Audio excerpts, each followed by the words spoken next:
Apalagi yang ini, Cekiders. Wow! Malam-malam sengaja datang ke rumah warga cuma buat mencuri satu tabung gas. Oh no! Bahkan kedua pelaku ini nekat masuk ke dalam rumah nih, Cekiders. Oh no! Usai berhasil mencuri, maka pelaku kabur dengan menggunakan motornya. Oh no!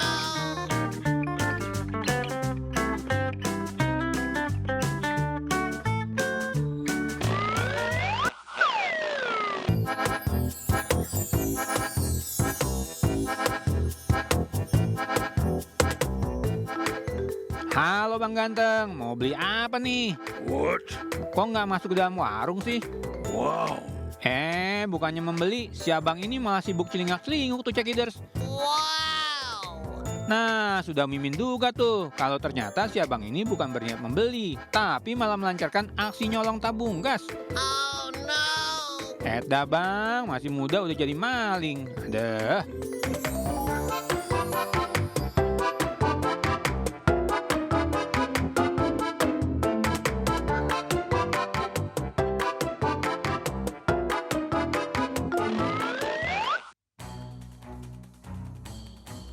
Inilah rekaman CCTV pencurian di kawasan Jalan Lintas Timur, Desa Penawarrejo, Kecamatan Banjarmargo, Tulang Bawang, Lampung. Dua orang pelaku mencuri tas milik sopir dari dalam mobil box. Salah satu pelaku memanfaatkan situasi saat sopir sedang menurunkan barang dari dalam mobil box ke toko. Ternyata sopir lalai tidak mengunci pintu mobil sehingga pelaku dengan leluasa beraksi. Pemilik toko sempat memergoki pelaku, namun pelaku langsung tancap gas berboncengan sepeda motor dan melarikan diri. Akibat pencurian ini, sopir mobil mengalami kerugian ponsel dan dompet berisi uang tunai ratusan ribu rupiah, kartu ATM, serta dokumen penting lainnya raib di gondol maling. Orang dua, yang satunya di dalam nurunin barang, saya di dalam box. Nah tiba-tiba si punya toko katanya ada orang yang masuk ke dalam dashboard katanya. Terus ambil barang saya, terus dia teriak, maling. Terus saya turun dari mobil, saya mau laju Uber tapi nggak ada motor. Berbekal rekaman CCTV, korban telah melaporkan kasus pencurian ini kepada pihak kepolisian. Dari Tulang Bawang, Lampung, Ahmad Lutfi Rosyadi, iNews melaporkan.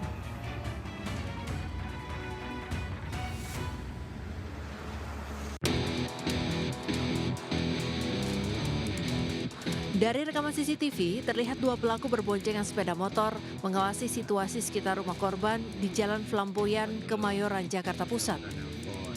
Sementara dua pelaku lainnya beraksi di depan rumah dengan pagar terkunci rapat. Pelaku dapat membuka pagar dengan modus menjebol gembok menggunakan cairan kimia. Tidak butuh waktu lama, pelaku kemudian membawa kabur satu unit motor milik tamu yang sedang menginap di rumah korban. Korban baru menyadari sepeda motornya raib saat akan pulang pada pagi harinya. Diduga pencurian terjadi pada jam 3 Minggu dini hari. Motor punya Mas Reno, teman saya. Pulang kerja, nginep sini. Kejadiannya jam 3.15 menit. Pelaku kurang lebih 4 orang. Dengan bukti rekaman CCTV, korban telah melaporkan kasus pencurian sepeda motornya ke Polsek Kemayoran. Dari Jakarta, Rani Sanjaya, iNews melaporkan.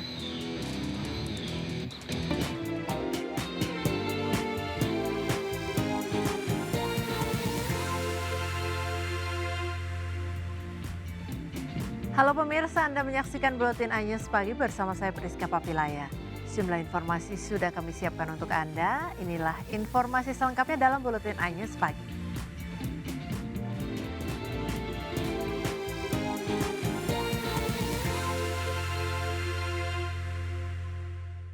Satlantas Polres Gresik melakukan olah TKP kecelakaan bus pariwisata dengan truk tronton yang menewaskan 5 korban di ruas jalur Pantura Gresik. Olah TKP untuk mengungkap penyebab pasti kecelakaan melibatkan tim dari Dirlantas Polda Jatim. Olah TKP berlangsung di ruas jalur Pantura, Desa Kemangi, Kecamatan Bunga, Kabupaten Gresik. Pemeriksaan dilakukan di sejumlah titik, diantaranya sekitar 100 meter sebelum titik kecelakaan dan 60 meter dari lokasi kecelakaan. Olah TKP menggunakan peralatan Traffic Accident Analysis. Data dan hasil analisis bisa memberikan gambaran lengkap penyebab kecelakaan bus pariwisata dengan truk tronton yang menewaskan 5 orang. Yang digunakan TAA, Traffic Accident Analysis, ya memang itu alat untuk olah TKP kecelakaan menonjol. Sementara itu, 5 jenazah korban kecelakaan telah dibawa pulang pihak keluarga ke rumah duka di Kecamatan Pandaan, Kabupaten Pasuruan. 5 jenazah, 2 diantaranya merupakan kakak adik, 2 korban lainnya merupakan anak dan ibu, serta 1 korban warga desa Wodoro. Kelima jenazah dikebumikan di pemakaman dusun setempat. Kecelakaan maut terjadi saat bus rombongan peziarah sedang dalam perjalanan dari Lamongan menuju Gresik pada Sabtu malam. Diduga pengemudi bus kehilangan konsentrasi sehingga bus mendadak oleng ke kanan melintasi marga jalan. Saat bersamaan, dari arah berlawanan melaju truk tronton. Sopir truk tidak sempat menghindar karena jarak sudah terlalu dekat hingga tabrakan tidak terhindarkan. 5 orang penumpang bus meninggal dunia dan 15 penumpang lain yang mengalami luka-luka. Dari Gresik dan Lamongan, Jawa Timur, Tim Liputan iNews melaporkan. Satres Narkoba Polres Nias menangkap pengedar narkotika jenis sabu saat hendak bertransaksi dengan anggota polisi yang menyamar sebagai pembeli di Tabaloho, Gunung Sitoli.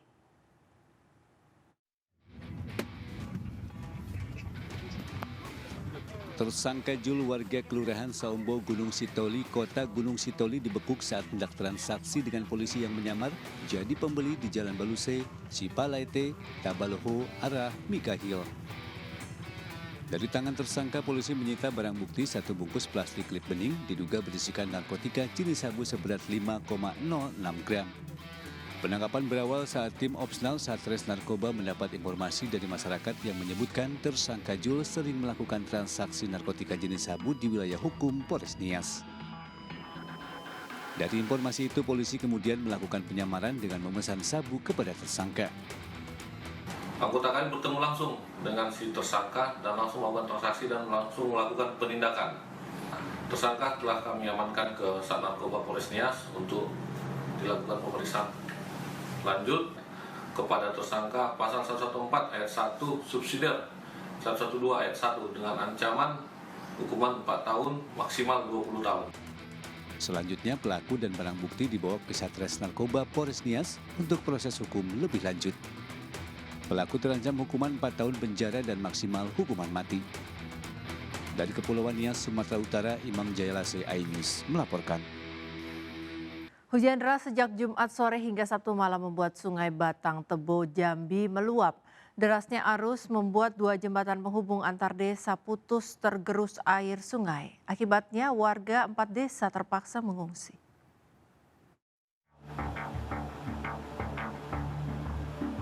Sebuah video amatir merekam jembatan gantung di Kecamatan Limbur, Lubuk Mengkuang, Kabupaten Bungo, Jambi, roboh diterjang banjir Minggu siang. Bukan hanya jembatan gantung, jembatan penghubung antar desa juga ambruk tak kuat menahan terjangan arus luapan Sungai Batang Tebo yang merupakan anak Sungai Batanghari, sehingga 4 desa di Kecamatan Limbur, Lubuk Mengkuang terisolir. Putusnya jembatan penghubung antar desa membuat akses warga terbatas. Warga harus memutar ke arah yang lebih jauh. Meluapnya Sungai Batang Tebo ini terjadi akibat tingginya intensitas curah hujan yang melanda Kabupaten Bungo, Provinsi Jambi sejak Jumat sore hingga Sabtu malam, sehingga 4 desa di Kecamatan Limbur, Lubuk Mengkuang terendam banjir sedalam 1 meter. Melaporkan untuk situasi di Tebu Panda telah mengalami kebanjiran dan untuk akses jalan penghubung antara Tebu Panda dan Tebu Jaya mengalami kerusakan. Karena untuk sementara akses jalan dialihkan ke Dusun Mengkuang, Dusun Baru dan Pohagung. Warga yang tinggal di sepanjang bantaran Sungai Batang Tebo sementara mengungsi ke tempat yang lebih aman. Dari Kabupaten Bungo, Provinsi Jambi, Budi Utomo, iNews melaporkan. Seorang pemuda di Kabupaten Deli Serdang nekat membawa kabur sepeda motor temannya sendiri. Aksinya terekam kamera pengawas CCTV saat pelaku mengelabui korbannya untuk mentransfer uang ke ATM swalayan. Pelaku berhasil ditangkap di sebuah warung. Inilah rekaman pengawas CCTV saat pelaku bernama Bagus Prabudi pecandu game online yang berboncengan dengan korbannya. Sepeda motor korban yang dikendali pelaku berhasil dibawa kabur dengan mengelabui korbannya saat masuk ke dalam swalayan untuk mentransfer sejumlah uang. Mendapati laporan tersebut, unit Reskrim Polsek Batangkuis pun langsung melakukan penyelidikan dan menganalisa pelaku. Tak lama kemudian polisi Polsek Batangkuis langsung melakukan penangkapan pelaku di sebuah warung di Desa Bangun, Sari Baru, Tanjung Morawa, Deli Serdang, Sumatera Utara. Pelaku langsung dibawa ke Mapolsek Batangkuis. Di hadapan penyidik, pelaku mengaku sepeda motor yang dicurinya langsung dijual ke seorang penadah. Sementara uang hasil penjualan pelaku digunakan untuk bermain judi online. Lalu kami selidiki di Facebooknya, di mana kita periksa ulang, kita lihat CCTV benar, maka kita lakukan penangkapan. Ternyata hasil pemeriksaan dia mengakui bahwa memang benar kereta itu diambil. Dari Deli Serdang, Sumatera Utara, Amiruddin Ainus melaporkan.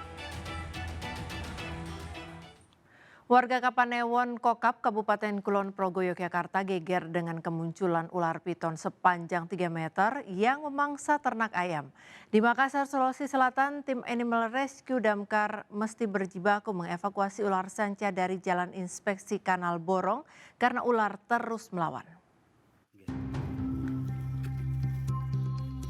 Inilah ular piton yang berhasil ditangkap warga di Dusun Tonobakal, Kalurahan Hargomulyo, Kapanewon, Kokap, Kulon Progo. Berawal dari hilangnya ternak ayam milik salah satu warga pada Minggu pagi. Saat diperiksa di sekitar kandang ayam, terlihat ada seekor ular dengan perut yang membesar, diduga usai memangsa ayam. Kaget melihat ada ular, pemilik ternak langsung meminta bantuan warga lainnya. Rencananya ular yang ditangkap akan diserahkan kepada pihak berwenang. Jagonya tidak keluar, saya sudah curiga ada apa ini, karena dulu pernah seperti itu. Habis itu saya balik, saya tengok dari pintu besarnya. Pintu besar ternyata di depan pintu sudah ada ular itu. Tim Animal Rescue Damkar Makassar mengevakuasi ular sanca sepanjang 5 meter yang tiba-tiba muncul dan mengagetkan warga di Jalan Inspeksi Kanal Borong, Kecamatan Manggala. Proses evakuasi tidaklah mudah lantaran ular berusaha melilit petugas. Besarnya ukuran ular membuat 8 orang petugas sempat kewalahan untuk menangkap ular yang diduga keluar untuk mencari mangsa karena di sekitar lokasi banyak warga beternak ayam. Menurut warga sih ini ular liar ya, karena tiba-tiba langsung ada di samping kanal. Ini juga perintah dan tim kami langsung evakuasi. Di Palembang, Sumatera Selatan, seekor ular kobra berbisa masuk ke kamar mandi rumah warga di Perum Lematang, Kecamatan Seberang Ulu 2. Ular diketahui pemilik rumah saat mendengar suara aneh dari dalam kamar mandi. Begitu melihat ada ular, pemilik rumah langsung memanggil warga sekitar untuk mengevakuasi ular kobra berbisa tersebut. Tidak butuh waktu lama, ular kobra berhasil ditangkap warga. Diduga ular kobra masuk ke rumah saat air pasang sungai yang mengakibatkan banjir. Tim Liputan iNews melaporkan.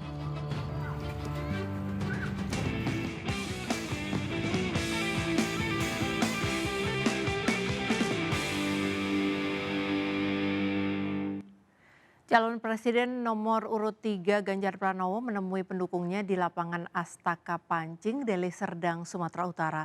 Selain menyampaikan orasi politik, Ganjar juga mengajak pendukungnya melakukan simulasi tata cara pencoblosan surat suara untuk memenangkan pasangan Ganjar Mahfud dalam pemilu 2024 mendatang.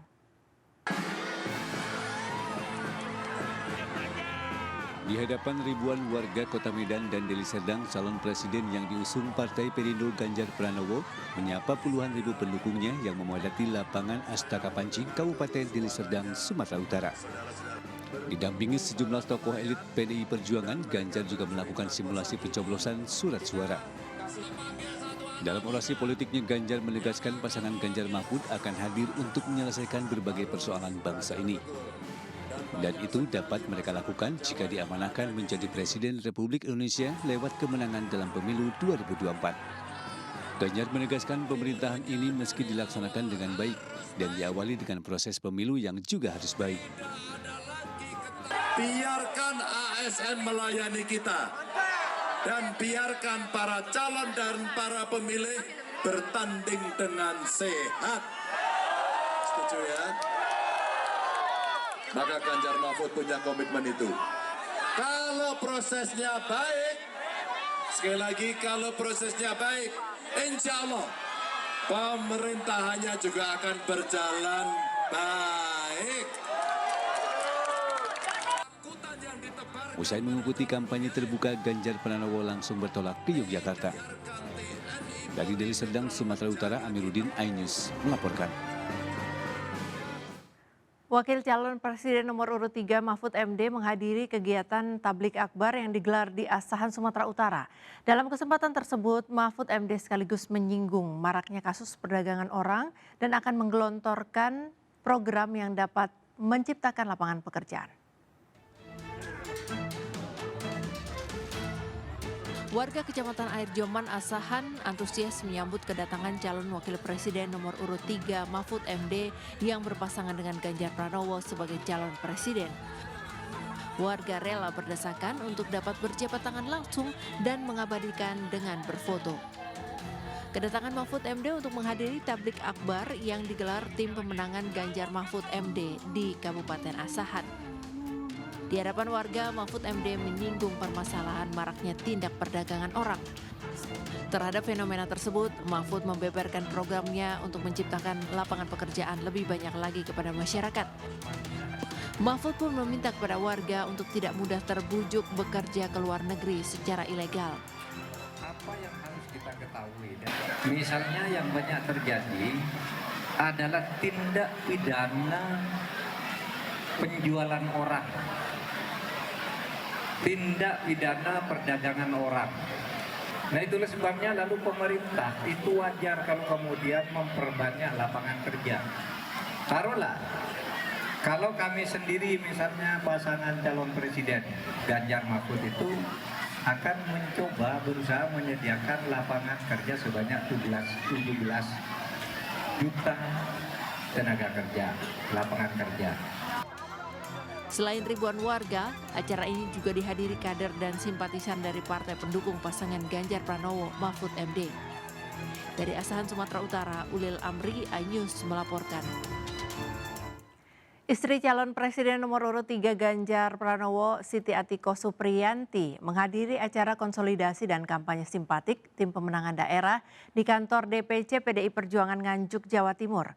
Hadir dalam acara konsolidasi tersebut ribuan kader partai pengusung beserta relawan pendukung menyatakan kesiapannya untuk memenangkan pasangan Ganjar Mahfud dalam pemilu 2024. Penampilan tari dayang Pandan Wilis dan Barongsai menyambut kehadiran istri calon presiden nomor urut 3 Ganjar Pranowo, Siti Atiko Supriyanti, dalam acara konsolidasi dan kampanye relawan Ganjar Mahfud di Kabupaten Nganjuk, Jawa Timur. Selain bersilaturahmi dan ramah tamah, acara ini diisi dengan deklarasi dari organisasi sukarelawan yang menyatakan kesiapannya untuk memenangkan pasangan Ganjar Mahfud pada Pilpres 2024. Usai menyampaikan sambutannya, Siti Atiko langsung turun dari panggung untuk bisa menyalami para relawan satu persatu. Atiko mengaku dirinya berusaha untuk bisa bersalaman langsung dengan rakyat agar bisa menyerap aspirasi wong cilik secara langsung. Ya dengan seperti itu saya kan waktunya terbatas, tidak bisa ngobrol dengan mereka, jadi minimal bertegur sapa. Bertegur sapa juga sekaligus menanyakan kesehatannya atau misalnya ada yang mau menyampaikan aspirasi seperti itu cara kita untuk bisa benar-benar menyerap aspirasi mereka juga. Karena keterbatasan waktu itu ya, jadi kan nggak mungkin kita ngobrol satu-satu dengan bersalaman, mereka juga bisa memberikan aspirasi. Usai menghadiri acara konsolidasi dan Siti Atiko bersama rombongan langsung melanjutkan safari politiknya ke Jombang, Jawa Timur. Dari Nganjuk, Jawa Timur, Gisela Nurrahma, Yudi Permana, iNews melaporkan. Dewan Pakar Tim Pemenangan Nasional Ganjar Mahfud Sandiaga Uno mengapresiasi dan menghormati langkah Mahfud MD untuk mundur dari kabinet. Sementara Sandi yang saat ini menjabat Menparekraf akan fokus dan menuntaskan jabatan menterinya hingga penghujung pemerintahan Jokowi Oktober mendatang. Dewan Pakar Tim Pemenangan Nasional Ganjar Mahfud Sandiaga Uno mengapresiasi dan menghormati keputusan Mahfud MD yang akan mundur dari jabatan Menteri Koordinator Politik Hukum dan Keamanan. Di sela-sela kampanyenya di Kabupaten Cirebon, Sandiaga yang juga menjabat menteri di kabinet kedua Presiden Jokowi sudah bertemu dan memberi masukan kepada cawapres yang berpasangan dengan Ganjar Pranowo tersebut. Menurutnya mundurnya cawapres 03 tersebut tinggal menunggu waktu dan momentum. Menurut Sandi, posisi Mahfud saat ini sama seperti dirinya waktu menjadi cawapres pada 2019 lalu. Kalau saya dulu paslon, saya ditunjuk menjadi pasangan calon, saya akan mengundurkan diri. Karena jelas itu yang sudah saya lakukan di 2019. Tapi saya kan bukan paslon. Saya ini kan dewan pakar di tim pemenangan dan ada mekanisme di mana kita seperti hari ini melakukan kegiatan kampanye di hari libur atau hari cuti yang diperbolehkan.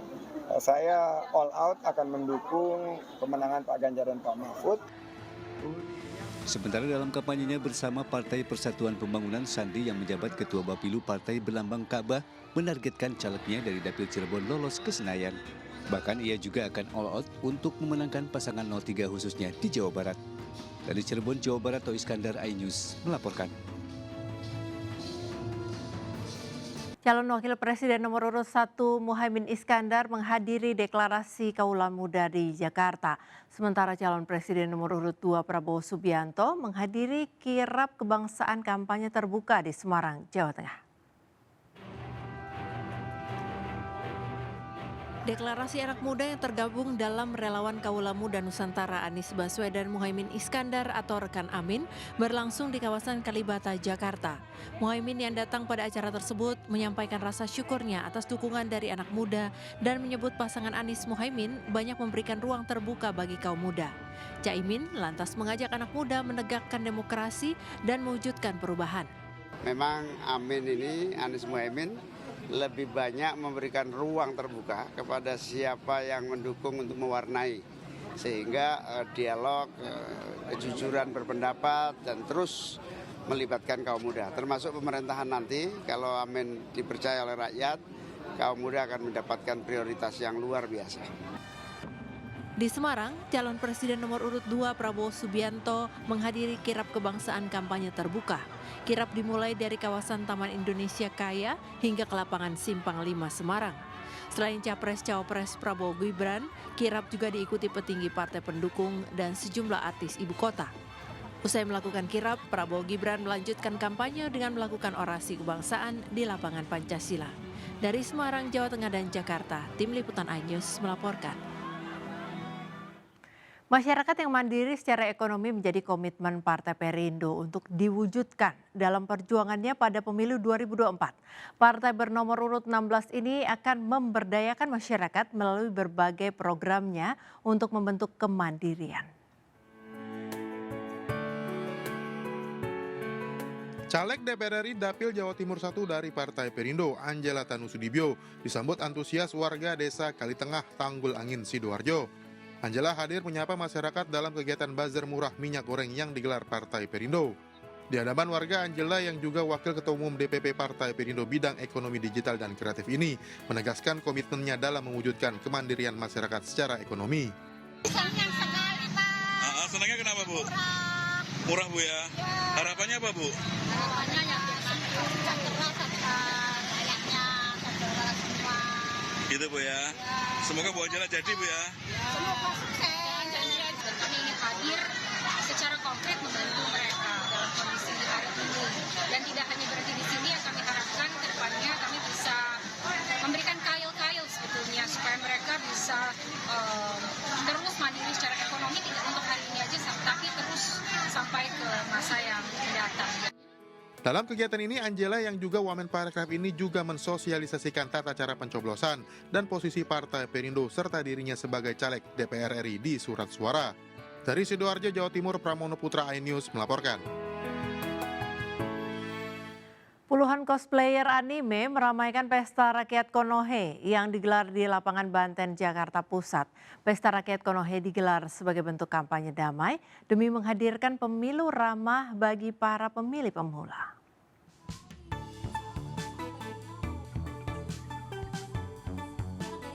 Bak di negeri anime, para cosplayer yang mengenakan kostum mirip tokoh-tokoh anime unjuk gigi di panggung hiburan rakyat yang digelar relawan Pandawa 5 di lapangan Banteng, Jakarta Pusat.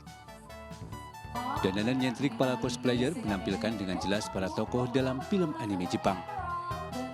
Sebut saja Naruto, salah satu tokoh kepahlawanan dalam serial anime turut hadir dalam pesta rakyat Konoha ini. Kehadiran para cosplayer ini dimaksudkan untuk mengkampanyekan pemilu damai dan ramah untuk generasi muda sebagai pemilih pemula pada pemilu 2024. Acara ini memperlihatkan bahwasanya politik itu harus bergembira kita tetap santun dan tetap bermartabat. Apalagi memang kita sama-sama tahu penggemar Naruto itu ya mirip-mirip lah, makanya dibilang Indonesia seperti negeri Konoha. Ya, di bawah kepemimpinan Naruto itu sejahtera, damai, luar biasa. Kampanye pemilu ramah digaungkan untuk mengingatkan bahwa pesta demokrasi semestinya disambut dengan riang gembira sehingga dapat menghindari perpecahan hanya karena berbeda pilihan. Dari Jakarta Pusat, Ranistun Sanjaya, iNews melaporkan.